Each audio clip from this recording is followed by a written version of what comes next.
Saúde em Foco, com Luiz Fernando Correia.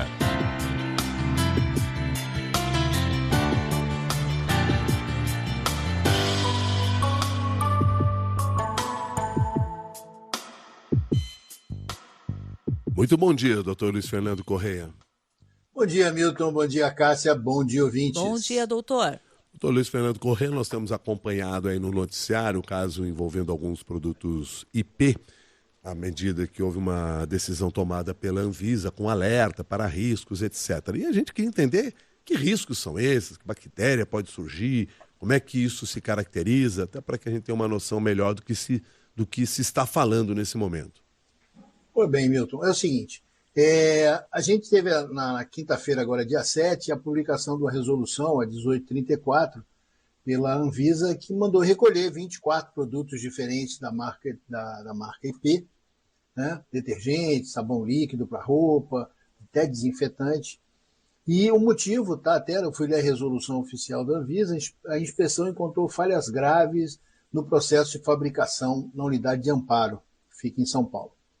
Agora, vamos dar uns passos atrás, porque em novembro de 2025, a própria marca fez um recolhimento voluntário de produtos a partir de uma identificação por controles internos da presença da bactéria Pseudomonas aeruginosa no produto.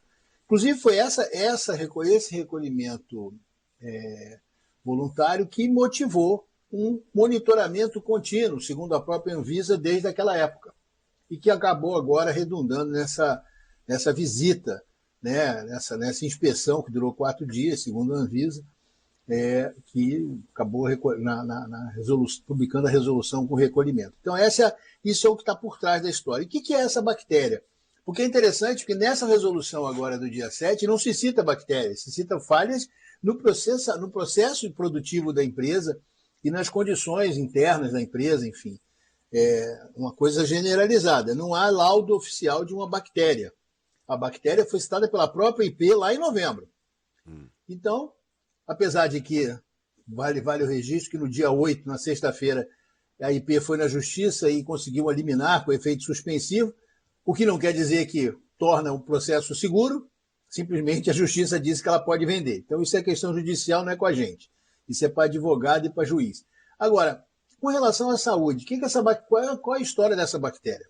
A Pseudomonas aeruginosa é uma bactéria que existe no meio ambiente, uma bactéria que é considerada pelos médicos como uma bactéria oportunista, porque em pessoas saudáveis ela não causa problemas. Um organismo que esteja imunologicamente saudável não vai ter problema se estiver em contato com essa bactéria, vai conseguir resolver a situação. O problema são pessoas que têm imunidade ainda não completamente desenvolvida, como bebês, gestantes que estão numa situação de imunidade alterada por conta natural, alterada naturalmente por causa da gestação, pessoas idosas que já pela idade já têm uma queda na sua capacidade de defesa do corpo, também pacientes que estão em tratamento de doenças oncológicas, que por si só já levam à diminuição da capacidade de defesa. Pacientes transplantados que tomam medicação para diminuir a ação da imunidade para defender o transplante. Né? Nesses pacientes, eventualmente, uma infecção por Pseudomonas aeruginosa pode levar a um quadro grave. Né? Um quadro grave de infecção urinária, um quadro grave de infecção respiratória.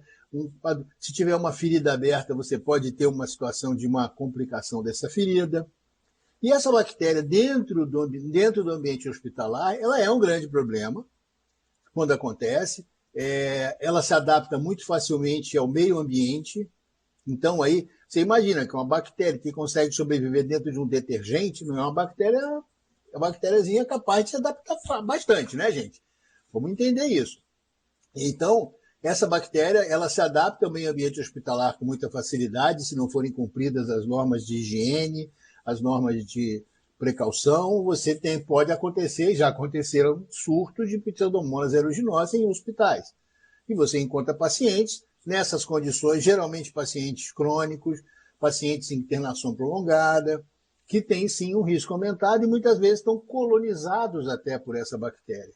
Então, esse é o problema. São coisas, nós estamos falando de duas coisas. Uma coisa atual, segundo a Anvisa, é uma interdição sanitária, por questões de condições de produção, enfim, quebra das regras, das normas, das boas práticas de produção, e uma questão de que no passado já sido identificado em novembro, pela própria empresa, a presença de uma bactéria que tem essa característica que eu falei agora. Isso é o que é o pano de fundo dessa confusão toda, que infelizmente até já foi capturada aí pela briga ideológica, né, Milton? Também tem esse detalhe que só atrapalha mais. Por isso é bom falar do ponto de vista da saúde, como nós estamos falando aqui, até para que a gente compreenda claramente, sem todos esses vieses. Muito obrigado, doutor Luiz Fernando Correia. Bom dia. Bom dia, Milton. Bom dia, Cássia. E, gente, a única autoridade sanitária do Brasil é a Anvisa, né? É importante que isso fique claro para todo mundo. Obrigada, doutor.